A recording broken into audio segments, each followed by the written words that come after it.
Yeah, so the United States faces really a myriad of problems in terms of infrastructure. I think operations and maintenance is probably one of the most prominent. And as we can see, the infrastructure bill does do some things to promote public-private partnerships and life cycle investments for assets over 30, 40, 50 plus years. However, I do think the bill doesn't go far enough in terms of allocating capital for operations and maintenance. Looking at the debate right now, we see a lot of funding going towards new innovation and new technology, as well as new construction to totally replace assets that have ended their useful life. But I do think additional funding in the operations and maintenance period is absolutely essential for keeping assets at top quality.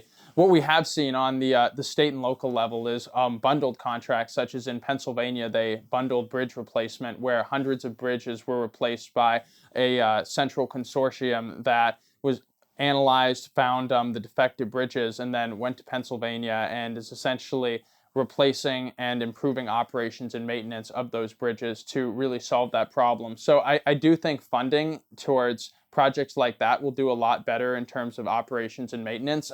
Projects such as the Calcasieu River Bridge in Louisiana is being totally replaced with a nearly $1 billion P3. However, in terms of additional funding to ensure it's properly operated and maintained, that's really not baked into the P3, and we really don't see the federal government's giving any additional funds. What we have been seeing from the federal government is a lot more funding in terms of preliminary studies for subsidizing things like value for money, and tying that to value sources in financing, such as TIFIA, where once you hit a $750 million threshold, you'll need to do value for money to see whether a P3 will provide more social benefits than just a traditional delivery. So things like that do have some tangential benefits in terms of operation and maintenance, but I think, directly subsidizing that, I think that would go a much longer way.